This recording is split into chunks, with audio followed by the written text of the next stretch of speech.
noches, martes 20 de enero, día de San Sebastián. Lo primero, recordar a todas las víctimas del terrible accidente ferroviario que tuvo lugar este pasado domingo en la localidad cordobesa de Adamuz.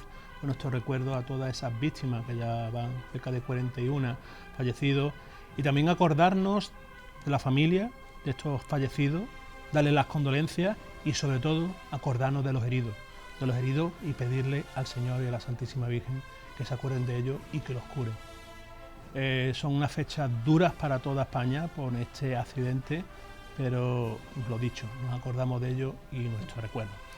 Como hemos comentado, día 20 de enero, día de San Sebastián, también nos acordamos de aquellos que celebran hoy su onomástica, es decir, a todos los Sebastián y Sebastianas, que también hay alguna que otra, pues celebran hoy su día, que es un santo muy particular donde muchas localidades de nuestra provincia, de la comunidad autónoma y de España celebran el día de San Sebastián. Es decir, entonces nos acordamos también de ellos, que hoy celebran su santo. Si se acuerdan, la semana pasada, pues al final del programa dijimos que el programa de hoy íbamos a hablar de arte.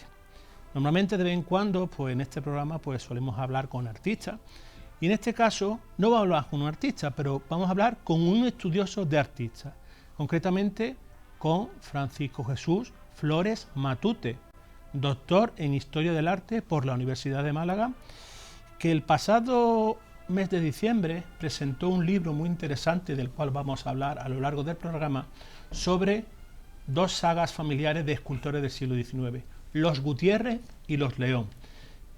Decir que Flores Matute, yo siempre lo considero, es un hombre del Renacimiento. ¿Verdad, Flores? Sí. Pero la estima, bueno, siempre está muy elevada, no, pero bueno, yo lo agradezco. Lo explico. Lo considero que Francisco es un hombre del Renacimiento porque aparte de su capacidad en cuanto al estudio de la historia del arte, de los imagineros, de los artistas, también es músico, es compositor de marcha. Yo creo también a lo largo del programa, en esta hora que vamos a estar hablando con Francisco Jesús, pues vamos a tocar esos palos, aparte de la imaginería, vamos a hablar de la música. Lo primero, saludarte, Francisco Jesús, muy buenas noches. Buenas noches, Curro. Muchísimas gracias por invitarme. Pues encantado de traerte aquí. Era uno de los invitados que quería traer aquí a nuestro querido programa de aquí de 101 Costa del Sol, porque para hablar de ese libro que presentaste el pasado día 12 de diciembre en Málaga, sobre esa saga o esas sagas familiares de imagineros como son los Gutiérrez por un lado y los León por otro. ¿Quiénes son los Gutiérrez y quiénes son los León? Bueno, pues habría que hablar para empezar de los Gutiérrez de León, exacto, que es donde surge todo el dilema, pero yo localicé, por la historiografía sí era conocido los nombres, la familia Gutiérrez, que son realmente los Gutiérrez Muñiz, Toro Jiménez, son los segundos apellidos de esta familia, y bueno, es que son contemporáneos en la misma ciudad, son los dos fundadores discípulos del mismo autor, que era en este caso Antonio de Medina. Entonces ha habido incluso confusiones a veces en el pasado cuando se estudiaba algunas imágenes que pudiera ser de los Gutiérrez de León y eran de los Gutiérrez. ¿Qué pasa? Que bueno, había que diferenciar y ellos mismos se diferenciaron, que es lo que fui localizando en los documentos. Unos firmaban como Gutiérrez a seca y los Gutiérrez León firmaban como León. De hecho, autógrafamente, los barrios costumbristas o alguna obra religiosa que también apareció firma, ellos firman León, aunque en algún documento, sobre todo los testamentos, que son documentos al final también jurídicos, pues sí firman completamente con Gutiérrez de León. Pero bueno, de ahí la diferencia, los Gutiérrez son una rama familiar distinta de los León, es decir, los Gutiérrez de León, que son los apellidos que más conocemos. Curioso esa separación. Nosotros, con los que nos gusta la imaginería, el arte, siempre que hemos conocido a los Gutiérrez de León, sobre todo a Salvador, si no estoy equivocado, que es el, por así decirlo, el fundador de esa saga, que tienen varias imágenes del siglo importantes, pero ¿por qué o sea, yo siempre, creo que te lo he preguntado alguna vez que otra en otros programas, ¿cuántos kilómetros te haces tú o te has hecho tú para hacer este libro? Porque porque ha sido un estudio de campo de más de 10 años. Exactamente, la gente no lo conoce, pero los historiadores del arte también hacen estudio de campo, claro. No, igual que los arqueólogos. Bueno, si uno se tiene que mover a una iglesia de un pueblo perdido que le han dicho que puede haber una imagen, pues tú te plantas allí. O incluso por sospecha, en mi caso fue empezar a localizar algunas obras por la provincia de Cádiz, pues habría que movilizarse por la provincia de Cádiz a ver qué más podía uno encontrarse, porque muchas veces, y las que habrá, porque esto es interminable, entre colecciones particulares, conventos, que son bastante inaccesibles.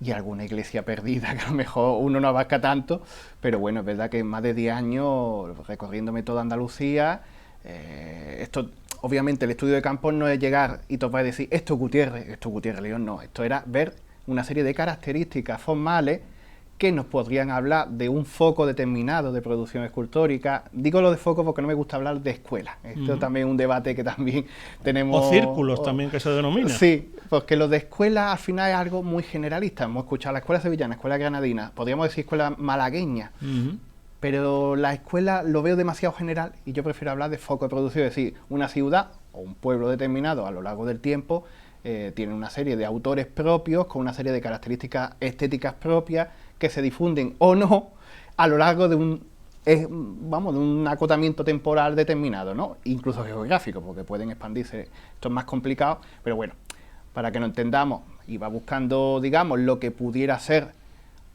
en principio malagueño, y a partir de ahí ya, una vez localizada, vamos a comparar, vamos a estudiar, vamos a ver las técnicas, no solamente los parecidos, porque los parecidos puede ser una pista, efectivamente esta imagen se parece a tal, es una pista, pero puede llevar a equivocar. Lo que verdaderamente nos da esa aproximación más certera es estudiar la técnica, estudiar la policromía, si acaso.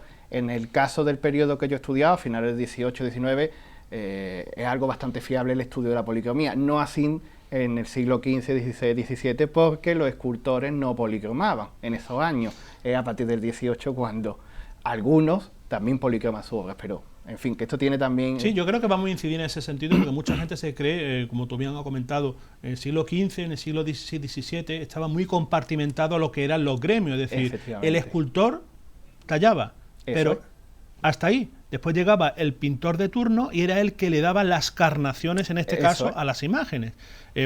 Y claro, llega el 18, el siglo de las luces, el siglo de la ilustración, y se rompe la baraja, por así decirlo, de lo que son los gremios, y el artista en este caso, por ejemplo, los artistas que tú has estudiado, como son los Gutiérrez y los León, pues ellos lo hacen todo, se lo guisan y se lo comen, por así decirlo. Ya viene, claro, ya en el 18, obviamente no estaba compartimentado todavía los gremios, es decir, tenían que sacarse también, por ejemplo, Ortiz, para policromar su obra, pues también tenía que ser pintor. Exacto. Digo Ortiz, pero incluso el propio Pedro de Mena, pero son excepciones.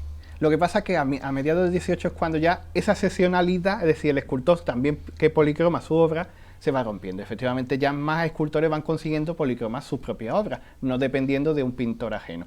De ahí también que nos encontremos, por ejemplo, obras anteriores, siglo XVI, XVII, que ante una obra de un escultor determinado que puede tener mucha calidad artística, lo que es la escultura, nos encontremos a lo mejor una mala policromía, que afea la obra e incluso enmascara a veces los dictámenes, ¿no? Bueno, no hemos encontrado una escultura que parece ser, voy a decir, por ejemplo, de Juan de Mesa y está policromada muy mal. Claro, a mucha gente le despista y dice, a lo mejor no es de Juan de Mesa porque esto es malo, ¿no? Es que a lo mejor Juan de Mesa le encargaron que entregara un Cristo, por ejemplo, en blanco, y el pintor ya lo tenía seleccionado el cliente y el pintor pues nos daba más de sí.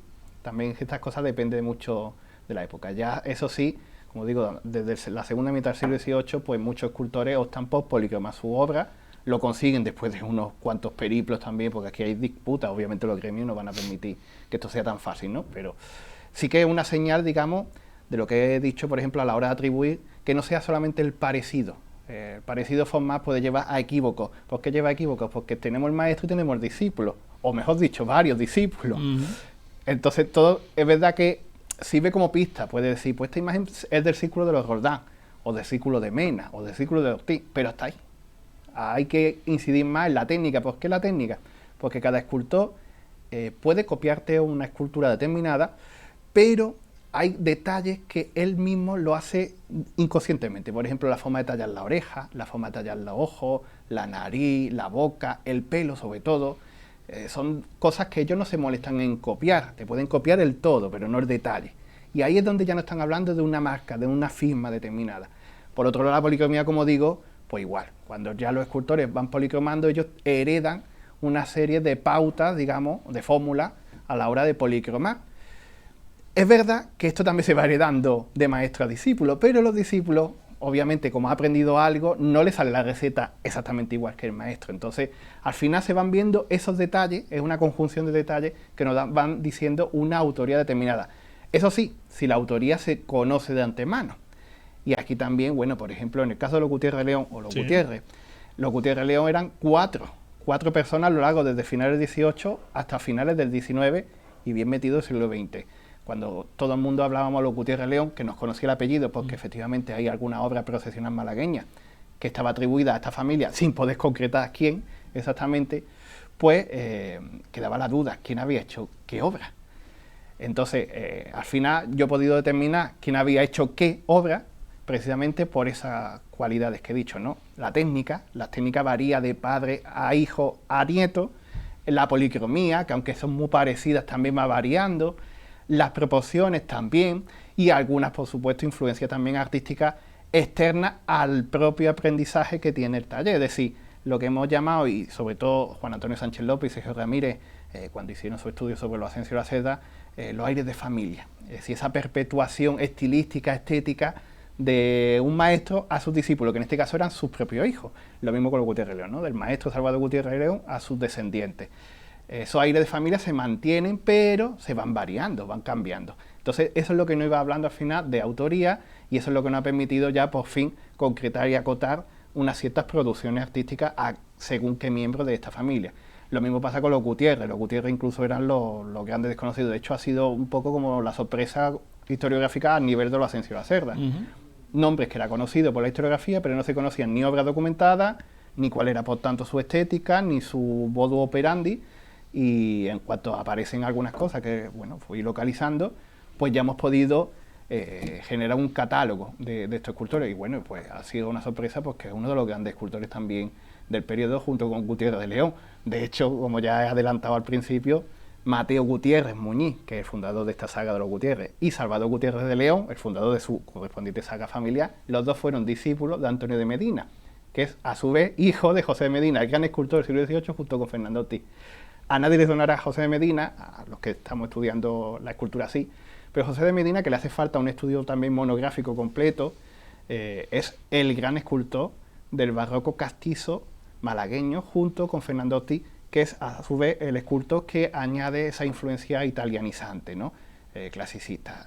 Pero son los dos muy buenos y fueron muy destacables en su época. De hecho, fueron los dos escultores de su momento que llegaron a ser académicos de la Academia de San Fernando de Madrid, que eso era un gran prestigio. Los dos únicos escultores de Andalucía.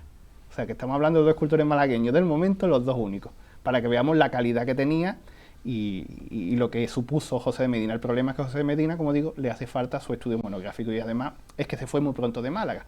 Entonces, claro, por aquí ha pasado un poquito de puntilla. Pero bueno, tenemos al hijo, como digo, Antonio de Medina, que es el escultor que hizo, por ejemplo, las virtudes teologales y cardinales, junto con una serie de angelitos de las cajas del órgano de la Catedral de Málaga. Y también otra serie de esculturas, bueno, que le he podido documentar en Málaga, aunque desaparecido tristemente. También fue un gran escultor en su momento en Málaga, cuando llega a finales de 1770.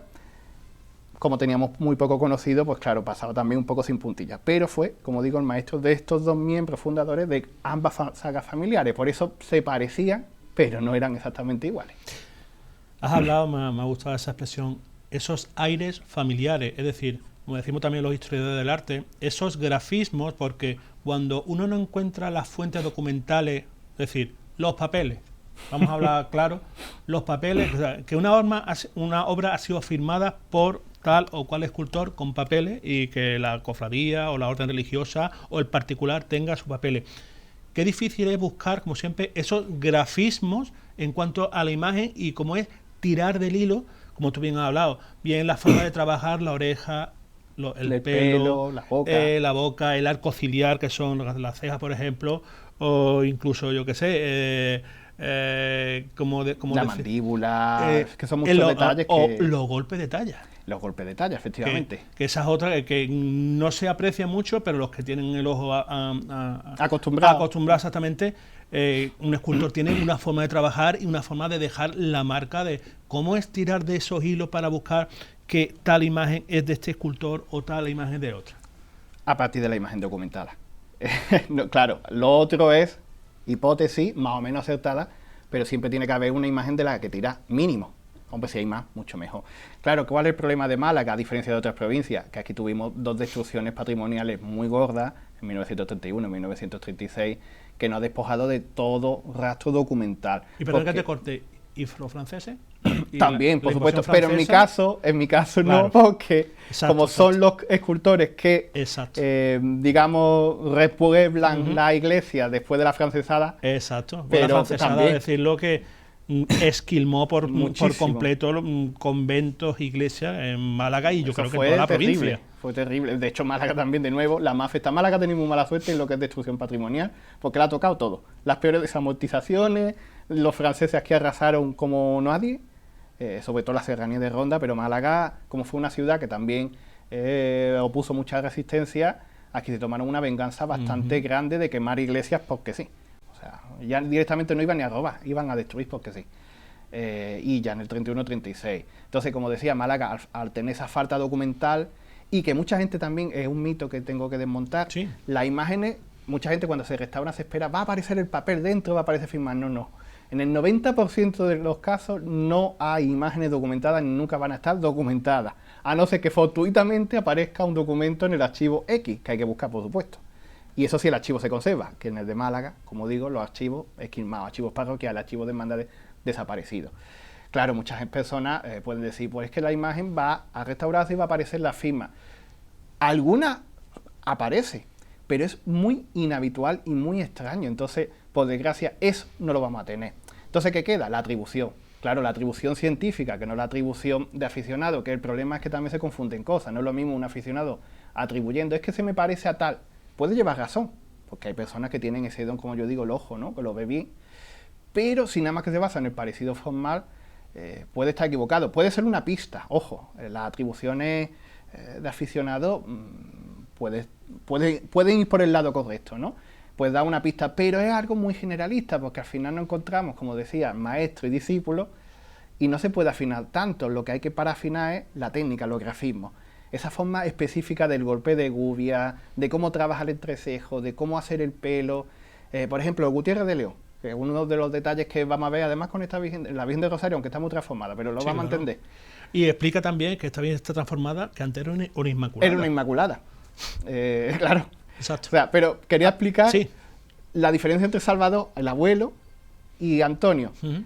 En general, y de ahí lo de la atribución por parecido, son parecidos porque, claro, son una técnica, una estética común heredada desde su abuelo al nieto, es decir, esos aires de familia, una estética parecida, pero después Antonio tiene una forma muy específica de tallar el pelo, muy parecido al padre, sí, pero tiene un detalle que el padre no hacía, y es que es menos barroco, porque claro, Antonio ya es academicista, y también la talla del pelo es como más abocetada, es decir, mientras que Salvador se entretiene en tallar pelito a pelito, muy fino, muy neoclásico eso, Ujú. Antonio ya no le interesa tanto el detalle, sino el efectismo, y por tanto no se molesta en tallar pelito a pelito, sino que hace el dibujo general de la caída del cabello y poco más. Otro detalle, por ejemplo, los ojos Salvador lo hace de una manera y Antonio lo hace de otra. Entonces, de esa estética común unitaria, que es donde vemos que las imágenes son de los Gutiérrez León, con ese estudio de los grafismos, de esos detalles particulares, es donde hemos podido determinar esa autoría. Por supuesto, después la policromía, como decía,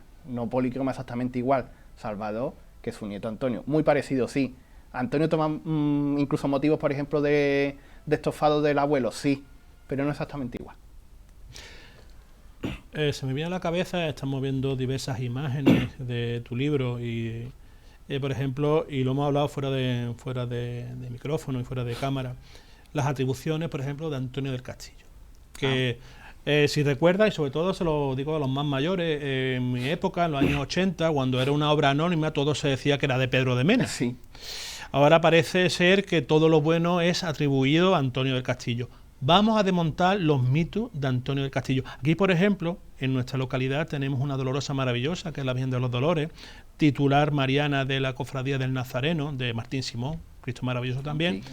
Pero hemos visto la Virgen de la Soledad, que siempre, de la congregación de Mena, que siempre se le ha atribuido a Antonio del Castillo. Vamos a desmontar el mito de que no es de Antonio del Castillo. Claro, bueno, para empezar, no es que se atribuyera a la Soledad de Mena, es que se documentaba. Todo esto parte, claro, esto está explicado en el libro porque es bastante largo. Todo parte de un error que es considerar que la Virgen de la Soledad de Mena venía de Antequera. ¿De dónde parte ese error? Bueno, en la saeta de 1947, cuando la antigua Soledad de Mena, que se había salvado de las quemas, pero es sustituida en 1944, y ahora ya explicaré, por la actual, Sí. Cuando en la saeta de 1947, que es cuando se publica por primera vez ese cambio, un anónimo escritor, porque no firma el articulito, digamos, dice que la imagen es de procedencia antequerana, realizada por un escultor antequerano llamado Carvajal Márquez. Eso nos habla que no sabía mucho de lo que hablaba, porque estaba Carvajal por un lado y Márquez por otro lado, pero él los confunde y los junta en un solo autor.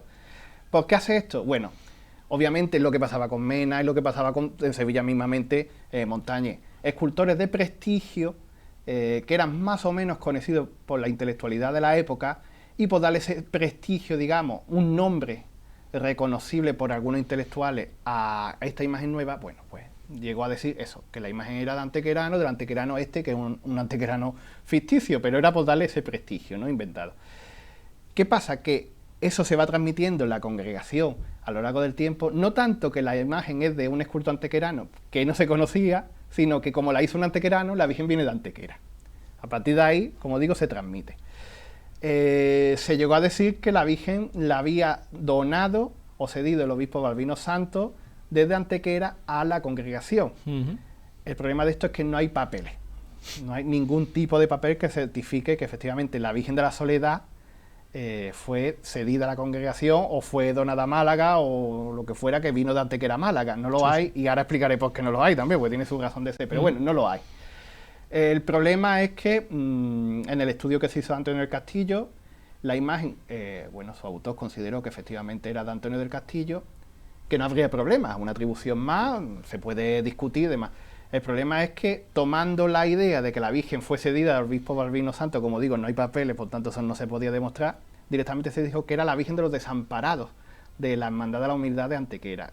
Claro, eso es un error porque ya no es la atribución, es que estás diciendo que la Virgen está documentada porque vino de Antequera, cuando no existe ni el papel que certifique que vino de Antequera, ni, bueno, la verdad que sinceramente a nivel de discusión historiográfica, la Virgen de la Soledad de Mena, esta, que no es la Soledad de Mena, esta es una imagen que hay parecida a la Soledad de Mena en su estado original, porque la Soledad de Mena también fue tocada. Esta se conserva en el sepulcro, efectivamente. Esta está conservada intacta, pero nos va a servir muy bien para que los que nos estén viendo vean un poco la diferencia. Antonio del Castillo, por ejemplo, sus características, sus grafismos formales más y técnicos más elocuentes son la forma de tallar los ojos. Si nos fijamos, todas las que son Antonio del Castillo, es decir, las que sea Antonio del Castillo o no, que eso también está discutiéndose hoy día en la historiografía, pero vamos a decir que son Antonio del Castillo, todas las que de verdad son eso, Antonio del Castillo, tienen la forma de tallar los ojos distinta, unos ojos almendrados, que además el iris está como echado hacia arriba, como para darle esa mirada de desmayo. Fijémonos que las soledades de Mena, digo las soledades porque no es la soledad, es que hay varias, claro, que he ido localizando, tienen la mirada hacia abajo. La nariz de Antonio del Castillo también es redondeada, con la punta redondeada, esta es una nariz recta. Fina. La boca de Antonio del Castillo también es distinta, esta es una boca ancha con los labios y el filtro es el plieguecito este de aquí del labio, echado hacia adelante. El óvalo facial de Antonio del Castillo es muy almendrado, fijémonos que este es más cuadrangular y sobre todo tiene los pómulos echados hacia adelante. Los pómulos en el ser humano normalmente están así, para que nos veamos, ¿no?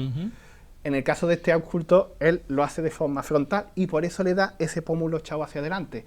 Es un grafismo muy particular. El cuello anatomizado. Y otra característica, el pelo. Aquí podríamos hablar también, es que ya decía que estoy un poco largo, pero el pelo, cuando no hemos encontrado imágenes del siglo XVIII, por ejemplo, los Asensio y Baceda, o Antonio del Castillo con pelo, ese pelo es añadido. Porque en el siglo XVIII y antes, en el siglo XVII, la Dolorosa no mostraba el pelo. La Dolorosa se vestía con una cofia que le tapaba todo, nada más que dejaba verle la cara. Por tanto, era innecesario tallar el pelo, puesto que era algo que desde el principio se sabía que no se iba a ver. Más allá de algún busto con tela encolada, que el escultor sabía que el pelo sí se le iba a ver, sobre todo por su gusto personal de que se le viera algo, las imágenes que iban destinadas a ser de vestir desde el principio, el escultor no le tallaba pelo por eso, porque se iba a tapar con la cofia. Así que cuando se pone de moda el pelo tallado, que es a finales del 18, 19, y entonces esas familias que guardaban esos bustos particulares de estos escultores anteriores, deciden mandárselo a un escultor del 19 determinado a restaurarla, y este le añade un pelo de estopa. Entonces nos vamos a encontrar, por ejemplo, la Virgen del Carmen Doloroso de Málaga, que es un Asensio de la Cerda, pero tiene un pelo superpuesto hecho por Gutiérrez de León, Antonio concretamente en este caso, creo. En el caso de la Soledad de Mena, bueno, nos encontramos que la Soledad de Mena, que era uno de los temas de discusión, si es un Antonio del Castillo, ¿el pelo será superpuesto? Pues no. Se le hizo una radiografía cuando se restauró en 1992 y el pelo y la cabeza está tallado en el mismo bloque craneal, es decir, el pelo no es superpuesto, está todo tallado a la vez, de golpe. Por tanto, ya eso descartaba del todo que la Virgen, a nivel técnico, fuera del siglo XVIII, mucho menos del XVII, final del XVII, de Antonio del Castillo. Tenía que ser mínimo de final del XVIII, porque por la estética neoclásica tiene, hacia adelante. Y también podríamos hablar incluso de la discusión, ¿no? Si me estás diciendo que la estética neoclásica, por tanto, pudiera ser final del XVIII, ¿por qué me la atribuye al XIX? Bueno, porque es que en este caso su autor, que es Eduardo Gutiérrez, es el último descendiente de la familia Gutiérrez, nieto, como Antonio Gutiérrez León, está implementando también unas técnicas y una estética propia de su familia, mientras que Antonio Gutiérrez León implementa una estética academicista ajena a su propia familia, y por eso se ve también las diferencias. En el caso de Eduardo Gutiérrez, él no está en la academia y por tanto sigue manteniendo esa estética barroca. Es decir, es que claro, en el 19, y esto es una de las cosas Estamos hablando de un anacronismo, por así decirlo. No, un historicismo. O un historicismo. En este caso un historicismo, porque claro, eso es otra cosa que también nos olvidamos.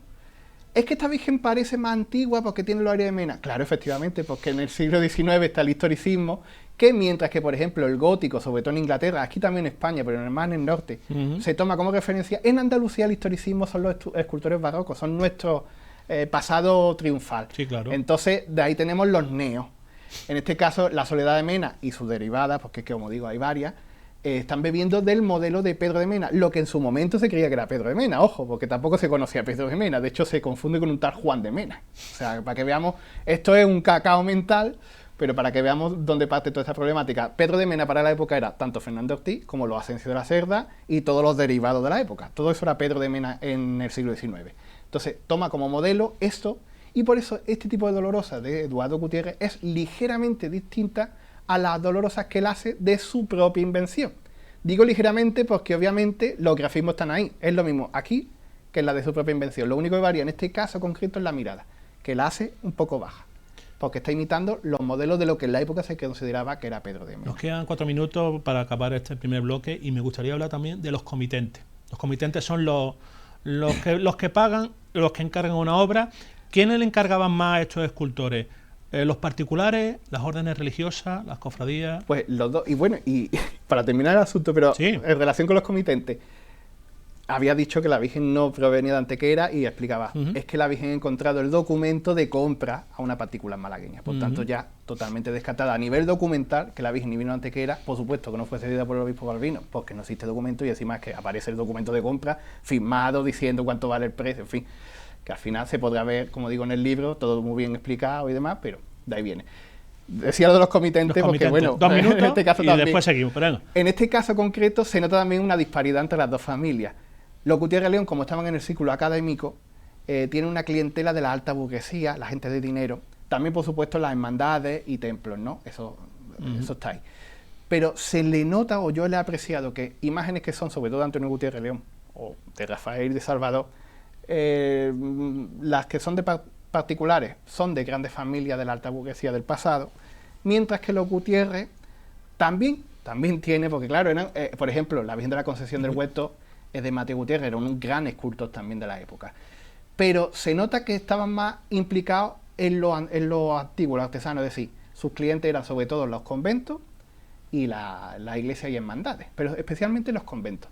¿Por qué? Pues seguramente porque serían más baratitos, porque aquí el dinero también tiene su de eso. Sin embargo, precisamente por esa tradición tan antigua, después nos encontramos que Eduardo Gutiérrez, nieto, le llaman más los templos y conventos para restaurar obras que a los Gutiérrez León, que también restauran, pero obras muy específicas. Por ejemplo, Antonio Gutiérrez León fue quien restauró el Cristo de Mena. De hecho, fue él el descubridor, digamos, del Cristo de Mena. Cuando lo bajan, él dice, esto es del mismísimo Pedro de Mena. Y también es porque seguramente la habría estudiado. También encontré que restauró al Cristo de la Pollínica Antigua, Antonio Gutiérrez León. Sin embargo, Eduardo Gutiérrez, pues me encuentro documentos de la catedral encargándole de restaurar ciertas cosas. La Soledad de San Pablo la restaura él. Esas fotos que vemos antiguas con ese estofado maravilloso, sí, todo eso era de él. Lo único que dejó limpio, propio de era la policromía. De hecho, cuando vemos la foto antigua, se comprobará que el estofado está limpio y la encanadura tiene como manchurrones, y es porque había permanecido la policromía original de Ortiz, pero todo lo demás la había hecho Eduardo Gutiérrez, para que veamos lo gran escultor que era. Lo que pasa que era un escultor que no directamente no sonaba, ha sido, como digo, la sorpresa historiográfica, como pasó con los Asensio de la Ciudad. Pues ha sido un primer bloque muy interesante. Vamos a seguir hablando en el segundo bloque de los Gutiérrez, de los León y, como hemos dicho, también de música, porque tú entiendes un poquito de música. Sobre todo eres compositor de música sacra, de música de capilla, de marchas procesionales, y por qué funcionan las marchas procesionales, una sí, una no. Eso lo vamos a hablar en el segundo bloque.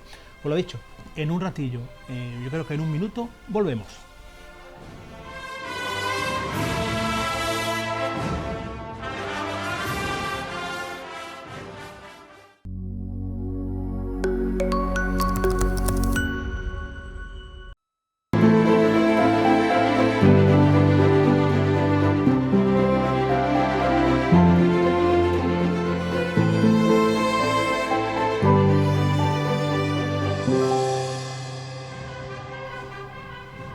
Regresamos en este programa dedicado a la imaginería malagueña de finales del siglo XVIII y principios del siglo XIX, con el doctor en Historia del Arte Francisco Jesús Flores Matute, que hemos estado hablando de la familia de los Gutiérrez y los León, y en esta primera parte del programa pues ha sido muy interesante cómo esta familia pues conformó una saga familiar, cómo hizo estas imágenes. Francisco, te estaba comentando, y lo hemos hablado también fuera de cámara, muy cerquita de aquí, tanto en Marbella como por ejemplo aquí en nuestra propia localidad, en Benalmádena, tenemos imágenes de estos autores. Sobre todo en la parroquia Virgen del Carmen, en Benalmádena Costa, tenemos una dolorosa que se asemeja más o menos a los postulados de Pedro de Mena, de esas dolorosas, que siempre mirando al pasado, eso, como tú dices, esos historicismos de siempre. Aunque en este caso es una invención moderna. Dime. Porque la Virgen era de vestir, de Sí. particular, además está firmada por Antonio Gutiérrez León, pero por lo que me comentaron, estaba siempre muy mal vestida y el párroco decidió que le pusieran tela encolada. Curioso. Entonces el restaurador se basó... revistió al revés, porque normalmente Sí. las imágenes o bien de talla o de cola o de telas encoladas se suelen revestir, que después se falsea. En este caso, porque el restaurador, que también es historiador del arte, supo buscar los modelos para hacer lo más posible, lo más parecido posible, digamos, a lo que haría este escultor. Pero en este caso era una virgen de vestida, además, como digo, está firmada. Lo que pasa es que ahora, al tener la tela encolada, está tapada la firma, pero está ahí.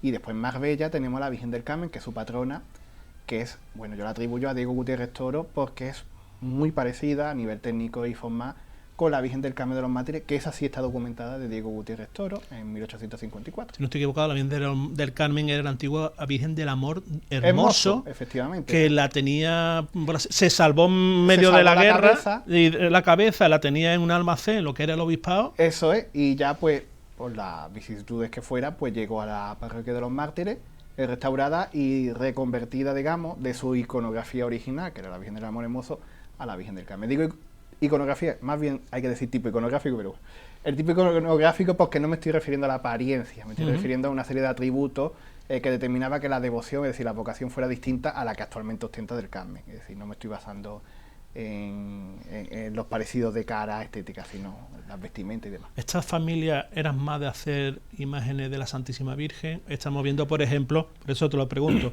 o más imágenes de santos o de Cristo. En este caso hemos visto la testa del Nazareno del Paso de Churriana. Pues mira, de los Gutiérrez León, es una buena pregunta, porque los Gutiérrez León siempre hemos pensado que hacían vírgenes nada más. Porque no se había, el problema es que no se había investigado nada de esta familia ni de la otra. La otra directamente fue sorpresiva. Que se conociera hasta este libro, y bueno, realmente hasta una serie de artículos científicos que fui publicando sobre esta familia, había unas 7 obras documentadas, nada más. 4 de Salvador Gutiérrez León y 3 de Antonio Gutiérrez de León. Punto. Entonces no teníamos de dónde más tirar. De ahí lo del estudio de campo que comentaba al principio, claro, esto era ir recorriéndose todos los pueblos medio Andalucía y empiezan a aparecer cositas, sí, vamos ya a organizar. Y entonces aparecen Cristos y santos, por supuesto. ¿Por qué siguen haciendo tantas dolorosas?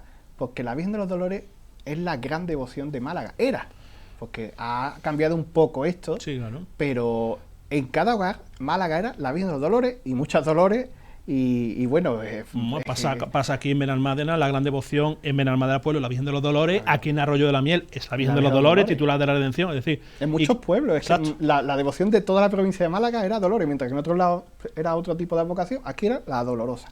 Además, la Dolorosa llamándose Dolores, específicamente. Y con esos pleitos que había incluso en las cofradías de cambiar los aquí nombres. Era muy complicado.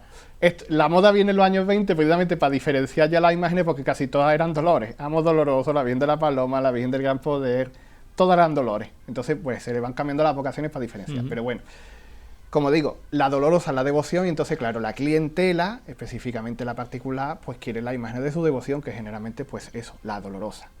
Pero por supuesto que hicieron imágenes de santo y de Cristo. ¿Qué pasa? Que mientras que las dolorosas, la mayoría al venir de colecciones particulares se salvaron de esas quemas porque no estaban en los templos, los santos y los cristos y otras dolorosas que hubieran en esos templos, pues se perdieron, fueron destruidos en el 31 o el 36. Entonces, claro, no quedaba constancia de existencia. De ahí es recorrerme varios pueblos y empezar a localizar obras. Uno fue el Nazareno de Churriana, que me acuerdo yo, cuando yo, como buen capillita, todo lo que leía de imágenes, pues se decía que era el nazareno más antiguo de la provincia, que yo decía, digo, ¿cómo va a ser el más antiguo si le tenemos una antequera? Pero bueno, se decía eso. Después que era el más antiguo de Málaga, y bueno, se atribuía al siglo XVII, al XVIII, y yo, claro, ya cuando empiezo a aprender más de escultura y demás, yo veía, digo, este Cristo no puede ser de esa época, es que es un Cristo, además, es un Cristo duro, tiene una fuerza interior. Entonces, bueno, pues ya localizo una serie de obras de Salvador Gutiérrez León, como digo, no se conocía nada de él prácticamente. Entonces, cuando empezamos a tener un volumen de obras grande, ya se puede decir, oye, pues que coincide esta técnica, esta policromía, esta forma de tallar la cabeza, en fin, muchos factores, y la he podido atribuir a Salvador Gutiérrez León. Pero no solo atribuir, es que, bueno, investigando precisamente, a ver si aparecía algo en los inventarios, por desgracia, las quemas fueron, como digo, muy mala, pero bueno, hay cositas sueltas que nos hablaban de un nazareno más antiguo, y podía decir, bueno, ¿y entonces no sería el actual ese nazareno antiguo del que habla de documentos? No, porque hubo una catástrofe en Churriana, los franceses. Los franceses destruyeron la parroquia entera. Y de ahí viene que la Virgen del Rosario de Churriana, que por cierto también he documentado, sí, que es más antigua de lo que se pensaba, también de 1810, precisamente es el año, los dos, que los franceses destruyeron toda la parroquia internamente. Entonces las dos devociones de la época, de aquel pueblo, porque Churriana era un pueblo en ese momento, se restituyen muy rápidamente a Salvador. No sabemos cuál de los dos vino antes. Yo presupongo que fue el nazareno, porque en Churriana veraneaban varias familias potentadas ricas de la ciudad, y entonces seguramente este nazareno, que era una devoción parroquial, seguramente alguien dijera, bueno, pues yo te dono la imagen por la devoción que le tenía para que la parroquia tenga este Cristo. Y de ahí que la Hermandad del Rosario, que también había sido destruida su título original, que sería de principios del 18 según los documentos que he encontrado, pues también le encargará a Salvador rápidamente su devoción. Además, se nota que era, en este caso, alguien, es decir, la Hermandad del Rosario no tenía tanto dinero como el que donara el nazareno, que tardó 4 años en pagarla. Para que veamos... Es decir, fueron a él porque era el que habían conocido a través del nazareno, por eso mis sospechas con lo de que el nazareno fue el primero. Pero tardaron mucho más en pagar la Virgen del Rosario, siendo una Virgen de vestir, que el propio Cristo. Esta es la que estamos hablando, que está en Virgen del Carmen. Esta es la que está en la parroquia Virgen del Carmen, que estaba vestida y se revirtió, o sea, se revertió, nunca mejor dicho, cambiar esas vestimentas por la tela encolada. Esas telas encoladas. Está firmada además en 1865, que recordar. Está firmada en la parte trasera. Que me recuerda también a imágenes que hemos visto anterior, por ejemplo, la Virgen de la Concepción, del Huerto. Claro, esa estética que ya viene heredada de Ortiz se va perpetuando, pero vemos aquí, por ejemplo, una serie de diferencias. Esta Virgen, por ejemplo, como es de Antonio, tiene la herencia academicista y es más fría la mirada. Ya no es ese sentimiento de dolor genuino, es como una máscara. Él ya no te está tallando, a él le interesa más el dibujo limpio, esos ojos también delimitados, que es verdad que es muy dibujístico, ¿no? Sí, no claro. Es un ojo almendrado, si nos fijamos hace una forma de trapecio, es decir, por aquí en el lágrima es muy recto, hace un dibujo, como digo, muy dibujístico, la nariz mucho más fina, la boca muy bien dibujada, muy bien tallada, pero le falta ese temblor en el labio, esa expresión de dolor genuina, como digo, es una expresión, una máscara más fría, y eso no está hablando, como decía, del academicismo. Esas son las diferencias que nos encontramos, por ejemplo, con las imágenes de su abuelo, que sí tienen todavía esa expresividad más genuina del dolor, aunque atemperada por el academicismo, porque claro, el academicismo por aquí va, digamos, entrando poquito a poco en influencias de estos escultores. Salvador, por ejemplo, claro, un escultor que él nace en pleno barroco y también hereda de un maestro barroco y por tanto sus obras iniciales son barrocas, neoclásicas, pero barrocas, con todo lo que eso implica. A finales de su vida, como el academicismo ya está mucho mejor implementado y esas ideas se van difundiendo, es cuando él va atemperando también esa expresividad genuina barroca y haciéndolo todo más pausado, más quieto. Y ya después, como digo, en el nieto se nota. Y además se nota porque también fue una sorpresa descubrirlo. Él no aprendió de su padre Rafael, él fue mandado a Madrid a estudiar a la Academia de San Fernando. Entonces, claro, cuando llega a Málaga, era normal que al final, aunque mantiene su aire de familia, porque de niño sí está ayudando a su padre a esculpir y tallar, ya tiene otra estética en la cabeza, le salen otras cosas. He dicho, esta mi imagen se me recuerda a la Virgen de la Concepción del Huerto, de Málaga, lo diré, a una imagen que se perdió en la guerra también, que fue la Magdalena, de la cofradía del Medinaceli de allí de Belén, Málaga. Esas dos, la Concepción y la Magdalena, son de Mateo Gutiérrez Muñiz, que es, junto con Salvador, como decía, los dos fundadores de ambas sagas familiares, y a la vez los dos fueron discípulos de Antonio de Medina. Mateo de Gutiérrez, además, tiene mucho mejor, se le ve mejor seguimiento de su maestro, es decir, Antonio de Medina, que Salvador. Salvador tiene más influencia de Fernando Ortiz. De Mateo de Medina, de Mateo Gutiérrez se decía lo mismo, que su Dolorosa, por ejemplo, la Concepción está influida por Fernando Ortiz, pero claro, ¿qué pasa? Que no se conocía lo que había hecho su maestro Antonio de Medina. Cuando empiezo a localizar obras también de Antonio de Medina, veo que es que Antonio de Medina también se influye por Ortiz, pero tiene una serie de diferencias, por ejemplo, la proporción mucho más cuadrangular de la cabeza, en fin, que Mateo al final bebe mucho más directamente de su maestro Antonio de Medina que Salvador, que también bebe. Esta es la Magdalena, por ejemplo. Además, esta obra, bueno, Mateo era de Belén, Málaga. Así que también aquí tenemos otro radio de acción. El problema, de nuevo, las quemas del 31. No podemos saber ni siquiera dónde fue bautizado exactamente Mateo, porque no existen archivos parroquiales de Belén, Málaga. Entonces, podríamos decir, bueno, ¿y entonces de dónde ha sacado, de dónde existe Mateo? ¿Cuántos años tenía? ¿Cuándo nació? De los censos municipales. Esto es meterse en los archivos y empezar a buscar documentos hasta que van saliendo cositas. Su nombre, por aquí y por allá, en algún censo sale su familia, en otro falta hijo, en fin. Es un puzzle que hay que recapitular y van saliendo datos. Y al final pues se ha podido construir una biografía más o menos completa. Mucho menos completa en el caso de Mateo, todavía quedará mucho. Esto, claro, es algo más incipiente, ¿no? Que en el caso de Salvador. Salvador tiene una biografía un poco más completa, pero bueno, poco a poco es verdad que van saliendo cosas. Y ciertamente la Magdalena, por ejemplo, era una de las joyas. No sabemos cuándo realmente vendría el cambio, porque se sabe que la hermandad era más antigua, habría otra. Seguramente incluso, y esto es otra cosa que también hay que explicar, a veces las hermandades tenían la titular del templo y la vicaria procesional. Claro. Que es que muchas personas pueden decir, bueno, pero es que mi hermandad es más antigua y en los documentos dice que la Magdalena era más antigua. Sí, a lo mejor la antigua del documento era la titular, efectivamente, de la hermandad, que se veneraba en el templo todo el año, pero no salía a la calle, salía la vicaria. Y esta puede ser un ejemplo de eso, de que esta fuera una imagen vicaria, lo mismo que la Virgen de los Servitas. Servitas tenía dos titulares, la titular, que era de busto y de talla, y la procesional vicaria, la de vestir, que es la que actualmente se conserva. Ese ejemplo lo tenemos, por ejemplo, en la ciudad de Cádiz, que tiene dos vírgenes de los Dolores, la que está en la calle Sagasta, en la iglesia de San Lorenzo, que es la que está se ve desde la calle, en la hornacina, y la que sale el viernes de Dolores, que es el día grande de esa cofradía, es la que procesional. Pero ¿cuál es la vicaria? Supongo yo que la más antigua, que la de Montes de Oca, si no estoy equivocado. Ahora mismo sí. Exacto. La original siempre ha sido la grande, claro. Francisco, una de tus grandes devociones, la Virgen de los Remedios. Sí, aquí también ha habido sorpresas. Yo ya la atribuí al siglo XIX, porque además todos los documentos que se iban localizando, además por mi amigo Juan Cristóbal Jurado, que también es hermano de los Remedios, investigado y demás, él investiga sobre todo las hermandades rosarianas de Málaga, y él iba localizando también una serie de documentos que ya no estaban hablando de que la Virgen de los Remedios, la que hasta el siglo XIX se veneraba, era de la Edad Media. En todos los documentos siempre aparece que fue un regalo de los Reyes Católicos al ascendiente, porque la Virgen de los Remedios no pertenecía a la hermandad, pertenecía a una familia nobiliaria, los Bastardos de Cisneros. La Virgen, el ajuar, la capilla, todo eso era de los Bastardos de Cisneros. Y como digo, en todos esos documentos siempre se va diciendo y reiterando que la Virgen era muy parecida a Santa María de la Victoria, que era gótica, que fue, en fin. Aunque no tuviéramos imágenes, si todos los documentos están refiriendo que es Ahí igual la a la tenemos. Victoria, efectivamente, Piña. y demás, Esa es la Virgen pues, de los Remedios, lo que estamos hablando. tenía que ser gótica. Además tenemos otra serie de documentos que nos hablan de la reforma de la imagen original, haciéndolo en estofado, lo típico se hace en el 18, en fin. Todo esto es para decir que esta no es la gótica, claro. Claro. ¿Qué ocurre para esa sustitución? Bueno, todavía no hemos encontrado el documento, a lo mejor nunca lo encontraremos debido a las quemas, pero sí hay dos pistas que nos hablan de la sustitución de la imagen.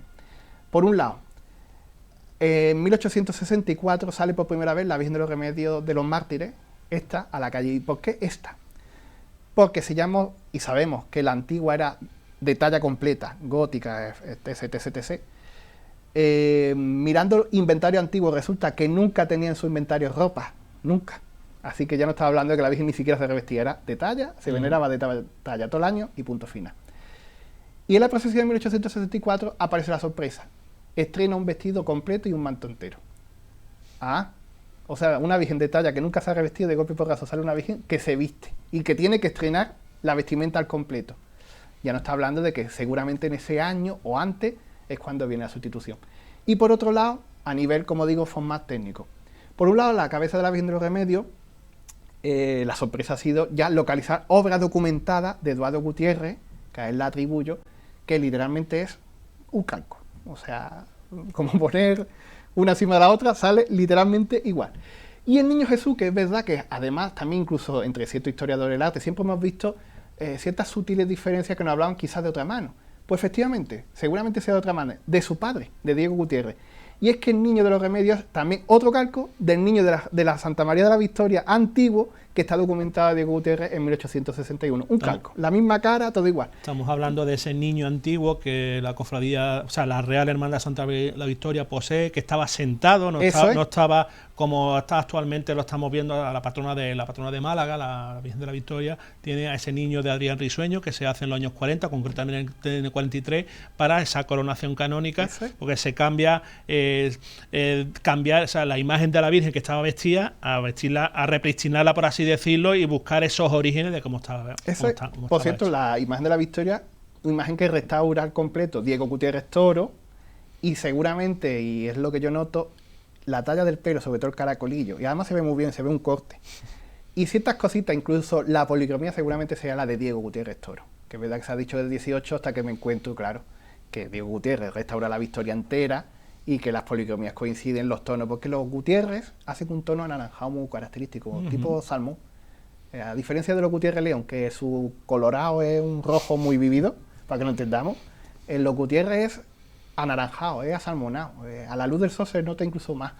Y en el caso de los dos Niños Jesús, el de la Victoria, como digo, son muy parecidos, prácticamente un calco los dos, simplemente tiene dos variaciones. De la Victoria, para acomodarse, digamos, a la estética gótica, Diego Gutiérrez lo que dice es unos brazos desproporcionados, casi masculinos, para que pareciera gótico, y el pelo le hizo también unos caracoles, por cierto, unos caracoles muy característicos que repite también en otra serie de obras, en fin, que esto se va repitiendo. ¿Por qué la Virgen de los Remedios seguramente entonces es una obra de dos, del padre y del hijo? Bueno, aquí otra de las sorpresas, encontré que los Gutiérrez, especialmente Gutiérrez el Toro y su hijo, vivían en Los Mártires, calle Los Mártires concretamente, justo al lado de la parroquia, como los Gutiérrez León. O sea, al final estamos hablando de dos familias muy íntimamente unidas. Pero los Gutiérrez incluso más unidas a los Mártires, más que los Gutiérrez León, que como decía tenían otras vistas, iban a por otro tipo de clientela, y seguramente la hermandad rosariana, por la causa de la sustitución, que ahora explicaré si eso que viene, porque esto es un poco largo, como digo, pero le encargara la imagen a Diego Gutiérrez Toro, que era el titular del taller. El problema es que, Diego le querría dar una oportunidad a su hijo, que ya tenía una edad, tenía 20 y pico años, cuando el encargo. Ya era hora de que su hijo hiciera una obra. Si además estamos hablando de una obra para su parroquia, porque esta familia vivió todo lo que los Mártires se bautizaron, todos se casaron con los Mártires, es decir, tenían seguramente, incluso tendrían amistad, o vete tú a saber, si incluso llegaron a ser hermanos. A mí me consta, por ejemplo, que Diego Gutiérrez fue hermano de la Concepción, y Eduardo Gutiérrez fue hermano también de otra hermandad del Huerto, precisamente. Fíjate que los dos estaban... Bueno, seguramente tuvieran también esa unión, hermandad rosariana, con esta familia, y de ahí el encargo. Y su padre, Diego, le diera la oportunidad al hijo. Pero, como era todavía joven, el niño, que es una obra siempre más complicada, con una virgen, un busto de vestir, pues al final lo hiciera el padre. Y de hecho también nos habla porque La Virgen del Remedio para mí es la mejor producción de Eduardo. Y es que claro, tendría al padre ahí muy encima. Esto como todo, el maestro estaba guiando al alumno. Totalmente. Un alumno ya con una edad que ya tenía, es decir, que ya era solvente en su técnica, pero cuando tú tienes a tu padre al lado, que es un gran maestro, y te está diciendo, mira, afíname esto me lo termina así. No es lo mismo que después cuando te enfrentas a la obra en solitario. De ahí que sea tan buena.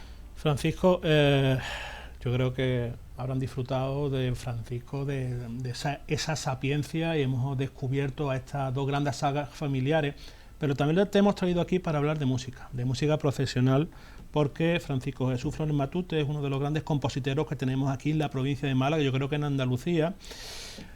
¿Qué tiene que tener una marcha para que funcione? Porque... Pues yo diría que lo que tiene que tener es un buen padrino. También. Porque al margen de las calidades, a ver, esto también tiene para un debate largo. La música, a diferencia de otras artes cofradieras, tiene un problema. Y es la intervención quizás del aficionado por encima del que sabe. Mientras que ningún cofrade duda que para su virgen tiene que tener el mejor encaje, el mejor bordado, la mejor orfebrería, los mejores diseñadores. En la música todo vale. Con que suene, que me guste, que tenga chimpún, cascabel y tamboriles. Y corneta. Y corneta, por supuesto. Con eso me basta. Y entonces muchas veces pues no se cae en que haya una obra que cualitativamente merezca la obra, es decir, que tenga una permanencia en el tiempo, sea una obra de arte. Se busca el hit, como yo digo. Porque además la música profesional tiene esa influencia también al final de la música popular, yo diría incluso popera, más bien. Y lo que se busca es el hit, el pelotazo. Claro, son marchas que al final se estrenan y hasta el año que viene, o algunas duran más porque ha sido, como digo, ese pelotazo, pero no se va buscando la calidad. ¿Que hay marchas pelotazo con calidad? Por supuesto, porque ha sabido la hermandad encargárselo a un compositor de verdad, me refiero que tiene unos estudios y tiene un bagaje también profesional detrás que la ampara y salen cosas muy buenas. Pero, por desgracia, como digo, las hermandades al final van encargando y estrenando, y ese es otro problema, estrenando demasiado cada año. Otro gran problema que yo veo en Málaga, específicamente en Málaga. Málaga tiene muy buenos autores, a veces olvidados, pero últimamente cosas que se estrenan en Sevilla, hasta incluso antes de que se estrene, ya la tienen 5 bandas de Málaga para montarla porque se estrena en Sevilla, o se va a estrenar en Sevilla. ¿Qué pasa? Que si 5 bandas están estrenando ese hit de Sevilla, no van a tener lugar para estrenar la del compositor local. Y al final pues pasa sin pena ni gloria. Por no hablar de que encima, redundantemente, el que se encargue de la banda de la cofradía X, como escucha esa marcha en Sevilla, le va a cargar la cruceta a esa marcha en Sevilla en vez de la propia o la del local. Entonces al final los compositores de otros lados, que no somos Sevilla, lo tenemos muy, muy, muy difícil. Y más, como decía, sin padrino. Porque al final esto, como todo funciona con padrinazgo. Aquí ya no vale la calidad, no vale nada. Aquí vale que tú tengas el amiguito tal en la hermandad que dice, va a tocar la marcha de X. Y se va a tocar. O que sea el no sé qué de la banda, y entonces sí. Entonces, como la banda, hombre, tiene una persona dentro, pues la banda tira también de esa persona, que es fantástico. Pero si no eres de banda, también te lo ves bastante difícil. Entonces, por desgracia, aquí no se mira tanto la calidad, sino ¿No puede haber también un tercer externos. componente, que es también que la marcha funcione para que el hombre de trono, la mujer de trono, sepa andar con esa marcha? Por ejemplo, una marcha puede tener muchísima calidad, pero a lo mejor en la calle no funciona, a lo mejor en conciertos sí, pero en la calle el hombre de trono no lo reconoce como tal porque no funciona para el trono. ¿Tú cómo lo ves? Pues mira, yo ahí te diría mitad y mitad, y me voy a explicar por qué. Sí, efectivamente la marcha procesional, entre otras cosas, porque yo, por ejemplo, cuando compongo la marcha, yo no la compongo pensando en un hombre de trono, yo la compongo pensando en la imagen titular. Sí, para mí la marcha procesional es la banda sonora de la imagen. Pero por supuesto tiene que tener ritmo para ayudar a andar. Ahora bien, ese ritmo va a estar perpetuo. Hay personas que dicen, no, es que con esta no me entero. Oiga, eso en el pasado, que a lo mejor en los años 60, 70, tocaba la marcha y hasta el año que viene no la volví a escuchar, te lo compro.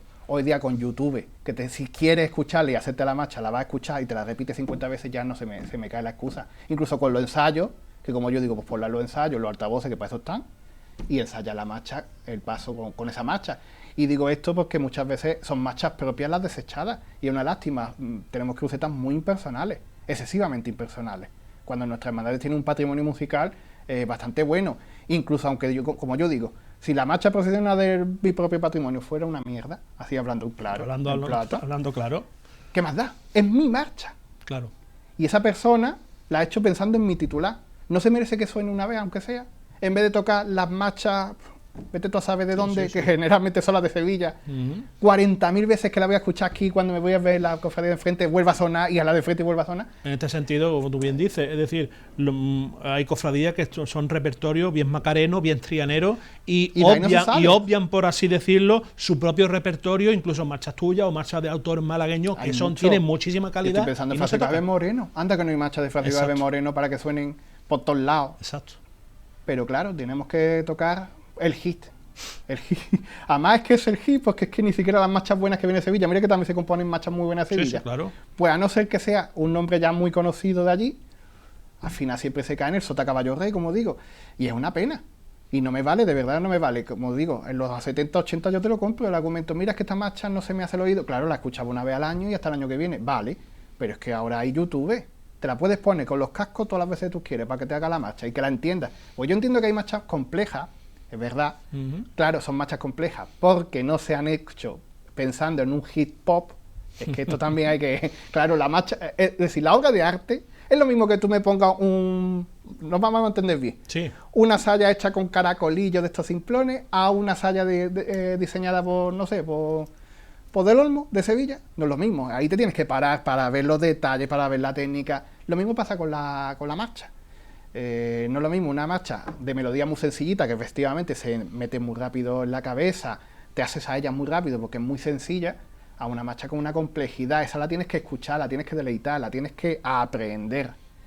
Eso es lo que ocurre. ¿Y qué pasa? Que hoy día, por ejemplo, las artes visuales no tienen ese problema. Tú la ves de un vistazo, me gusta, no me gusta, me entero, no me entero. Pero la música es que te tienes que parar, es decir, tienes que perder el tiempo en entenderla. Y la gente hoy día no está dispuesta a perder el tiempo. La gente no está dispuesta ni siquiera a escucharlo una vez.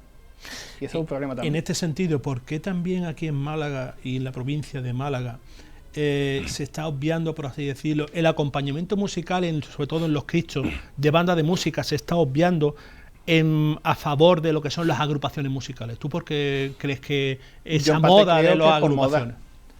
Yo creo que en parte por moda. Porque sí, esto también es complejo porque es cierto, las cornetas nacen en Málaga. Vamos a reivindicarlo, exacto. Nacen en Málaga y está muy bien que haya cristos con sus cornetas y demás. Pero es que en Málaga, a diferencia de otros lados, también van los cristos con banda de música. ¿Hay imágenes de Cristo que le pegan corneta por encima de la banda de música? Pues sí. Pero hay otros que llevaban toda la vida con banda de música que el cambio no era necesario. Es decir, ya no estamos hablando incluso de me gusta más, me gusta menos, le pega, no le pega. Hay imágenes que llevan por tradición banda de música toda la vida, como digo, y que funcionaba bien con banda de música. Entonces el cambio ha sido dado por el gusto de unos pocos, así de claro. Entonces a mi parecer es un problema, porque lo mismo que no cambiamos la estética de una imagen, de nuevo otro ejemplo, lo mismo que no le vamos a poner al cautivo una túnica bordada, porque a mí me guste con túnica bordada. ¿Por qué le vamos a quitar a un Cristo que lleva toda la vida con banda de música, su banda de música y su repertorio? Yo puedo entender incluso, porque es una de las cosas que alegaban algunos, el repertorio de banda de música con este Cristo es que es muy cateto, es que no le pega. Bueno, pero eso entonces es problema del que hace la cruceta, ¿no? Que se lo permitís. Porque anda que no hay marchas serias y solemnes para que Cristo estuviera un dulce, como yo digo en la calle. Si tú querías tocarle guadalete de no sé qué, pues en fin, pues es problema vuestro. Eso era solucionable. El problema es que también la banda de música da un corte de paso más solemne que a muchos que les gusta el Cristo con corneta no los van a tener, porque al final lo que quieren es de nuevo el hit. Las cornetas, las marchas que tocan de cornetas muchas veces son canciones pop, y las que son de cornetas muy buenas, porque las hay muy buenas, de una calidad excelentísima, son bastante relegadas. Francisco Jesús, nos quedan 2 minutos. Aparte, tú como compositor, para ti, ¿quién es el gran compositor de marchas procesionales? ¿Tu favorito? ¿O tu favorito? Mi favorito... hombre, a quien tenerlo como espejo. Los Fon y Baby Vedder, pero es que hay tanto, es que claro, han aportado muchos autores siempre a lo largo de la historia. Yo, por ejemplo, no sé, es que hay mucho. Sí, claro. Verdad que... Pero el que te da el pellizco, Baby Vedder, por ejemplo, es durillo, pero cuando uno lo descubre, te engancha, ¿eh? Hombre, es uno de los grandes, grandísimos. Por supuesto, además, otros que no suena tampoco apenas. En Jerez tímidamente se va asomando, pero es una lástima que este compositor tan bueno. Actuales, yo me quedo, hombre, Francisco Javier Moreno. Además, tiene unas marchas, Las penas de María, mi favorita, Reina de San Agustín, por ejemplo. Sí, sí. Hay muchos autores que tú me dices y al final te voy a decir una marcha, porque es verdad que yo no me quedo tanto con el autor, sino con ciertas marchas que digo son obras maestras y aquí ya nos podemos quedar a gusto. Francisco Jesús, ha sido un placer que haya estado aquí en Benalmádena Cofrade. Ha dado una lección de historia del arte. Bueno, se intenta. Se intenta, lo dicho, ha dado una lección de estos autores, de estas sagas familiares como son los Gutiérrez y los León y los Gutiérrez de León. También hemos tocado un poquito de la música procesional y cómo respira la música procesional actualmente. Lo dicho, ha sido un placer que haya estado con nosotros. Yo creo que no será la última vez que estés por aquí, porque has visto que nos gusta hablar un poquito de arte e imaginería. Muchísimas gracias, Francisco Jesús. Un placer. Y nos veremos bien aquí o bien en Málaga, porque los cofrades nos vemos en todos lados. Y bueno, y ahora ya más, que viene la cuaresma. Exactamente, que si estamos hoy a día 20, faltan menos de un mes para que empiece la cuaresma. Muchísimas gracias, Francisco Jesús. Un placer. Pues nos hemos quedado sin tiempo. Yo creo que ha sido un placer haber hablado con el doctor en Historia del Arte Francisco Jesús Flores Matute de estas dos sagas familiares de escultores de finales del XVIII y principios del siglo XIX que abarcaron mucha imaginería de Dolorosa, de Santo, de Cristo, etcétera. Y también como hemos comentado, también hemos tocado un poquito la música procesional y cómo respira la música procesional. En el último bloque de este programa, pues vamos a recordar cómo fue la procesión de la Virgen de la Soledad, esa procesión tan característica que tenemos aquí en nuestra localidad en la madrugada ya del Sábado Santo, donde todo el pueblo de Benalmádena acompaña a su Dolorosa. Nos vemos la semana que viene, que si Dios quiere hablaremos con la pregonera de la Semana Santa 2026. Hasta la semana que viene.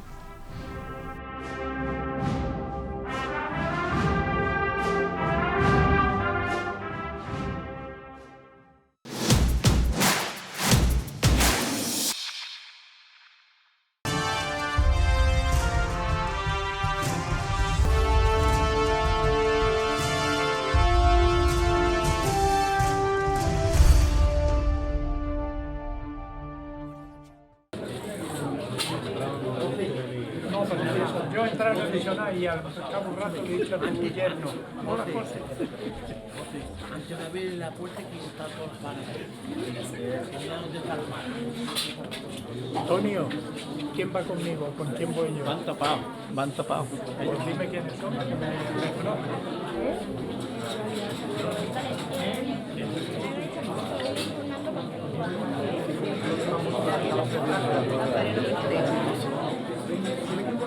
Mira, tráela.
Silencio. Buenas noches. Me pide el hermano mayor que hagamos unos rezos. Pero como ya lleváis algunos varias procesiones, ya estaréis. Os voy a pedir que hagáis un ejercicio psicológico de relax. Cerráis los ojos, visualizáis todo el recorrido que vais a hacer, con sus posibles paradas, porque ya sabréis dónde son. Visualizar en vuestra mente el recorrido, ir mentalizándoos en cada momento que vais a llegar a la Plaza de la Niña como si tal cosa. Y tratad de ver cómo vais en todo el camino de relajados o de tensos. Y en todo momento que vayáis caminando, os vais viendo ahora hacer el recorrido mental por las calles, cómo vais a ir de descansados en cada una de las calles. La calle Real, Álamos, las Lomillas, ir mentalizándoos en qué estado de cansancio o de relax vais a ir. Tratad de verlo mentalmente. Y cuando lleguéis a la plaza, tratad de ver ahora mentalmente qué estado no de ánimo, porque el ánimo lo tenéis alto, qué estado de cansancio o de relax tenéis en el cuerpo. Eso hay que visualizarlo y veros ahora cómo vais a llegar a la plaza y cómo vais a distender y qué vais a hacer. Eso seguro, si lo mentalizáis y lo vais visualizando, cuando paremos en cada momento hacéis una visualización de lo que os queda, llegaréis perfectamente a la Plaza de la Niña. Dios te salve María, llena eres de gracias, el Señor es contigo, bendita tú eres entre todas las mujeres y bendito es el fruto de tu vientre Jesús. Santa María, Madre de Dios, ruega por nosotros pecadores, ahora y en la hora de nuestra muerte. Amén. Ave María Purísima. Sin pecado concebida. Si le decís al cerebro que vais a llegar cansados, llegaréis cansados. Si le decís al cerebro que vais a llegar como si nada hubiera pasado, como si hubierais llevado una pluma, llegaréis descansados. Es cuestión de mentalizarse y visualizar cómo nos encontramos en cada momento. Y con ella, pues, como una pluma más ligera. Buena estación de penitencia. Gracias. Abrimos el portón.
Quiero llamar a la hermana mayor, a Beli, por favor.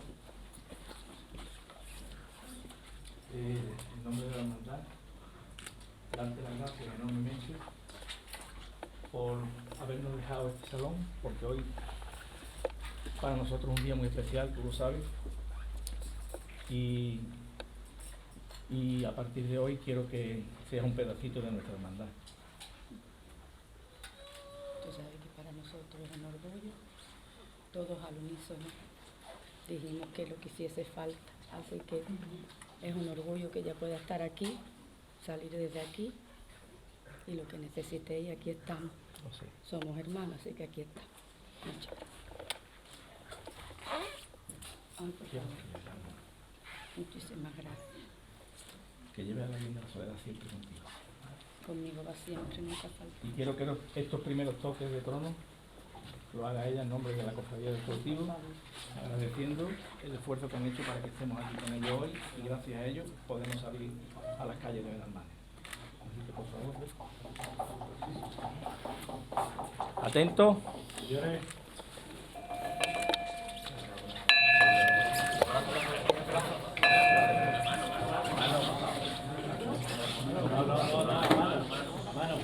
Señores.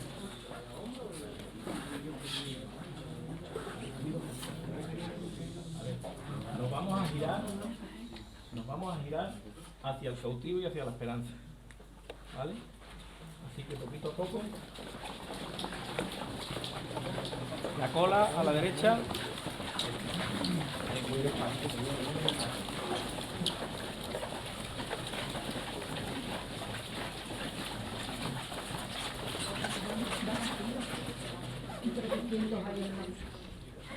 Padre nuestro que estás en el cielo, santificado sea. El Señor es contigo. Bendita tú eres entre todas las mujeres, y bendito es el fruto de tu vientre, Jesús. Santa María, Madre de Dios, ruega por nosotros pecadores, ahora y en la hora de nuestra muerte. Al toque, nos giramos al revés como hemos hecho antes, hacia la puerta. Vamos. Seguimos a mano.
Largo a la izquierda. Uno más.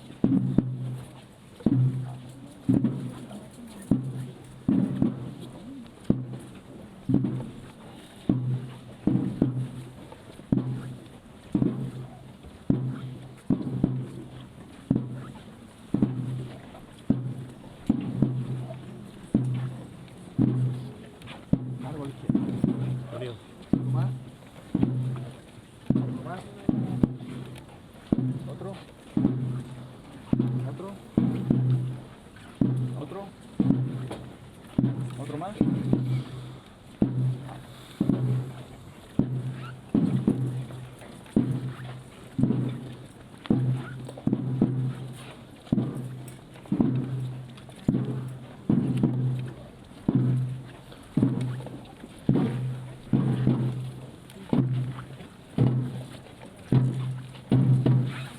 Vamos aguantando un poquito.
Los más vivos de su alma, por la muerte que le profetizaba había de padecer su Hijo. Oh Madre de misericordia, puerto de nuestra esperanza, alcanza en otro tanto dolor nuestras culpas, por las cuales gravísimamente tenemos ofendido a Dios, mientras obligamos en memoria de este dolor con un Padre Nuestro y 7 Ave María. Padre nuestro que estás en el cielo, santificado sea tu nombre. Venga a nosotros tu reino. Hágase tu voluntad así en la tierra como en el cielo. Danos hoy nuestro pan de cada día, perdona nuestras ofensas, como también nosotros perdonamos a los que nos ofenden. No nos dejes de caer en la tentación y líbranos del mal. Dios te salve María, llena eres de gracia, el Señor es contigo. Bendita tú entre todas las mujeres y bendito es el fruto de tu vientre, Jesús. Santa María, Madre de Dios, ruega por nosotros pecadores, ahora y en la hora de nuestra muerte. Amén. Dios te salve María, llena eres de gracia, el Señor es contigo. Bendita tú entre todas las mujeres y bendito es el fruto de tu vientre, Jesús. Santa María, Madre de Dios, ruega por nosotros pecadores, ahora y en la hora de nuestra muerte. Amén. Dios te salve María, llena eres de gracia, el Señor es contigo. Bendita tú entre todas las mujeres y bendito es el fruto de tu vientre, Jesús. Santa María, Madre de Dios, ruega por nosotros pecadores, ahora y en la hora de nuestra muerte. Amén. Dios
celebraremos en memoria de este dolor. Padre nuestro que estás en el cielo, santificado sea tu nombre. Venga a nosotros tu reino. Hágase tu voluntad en la tierra. Danos hoy nuestro pan de cada día. Perdónanos nuestras ofensas, como también nosotros perdonamos a los que nos ofenden. No nos dejes caer en tentación.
Símbolo de la esperanza,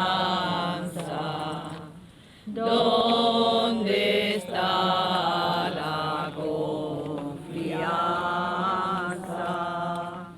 de los hijos de este pueblo? Tú eres la fulgida estrella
la cabeza. Manillo la cola, la cabeza izquierda.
Solamente habla Antonio ahora, ¿eh?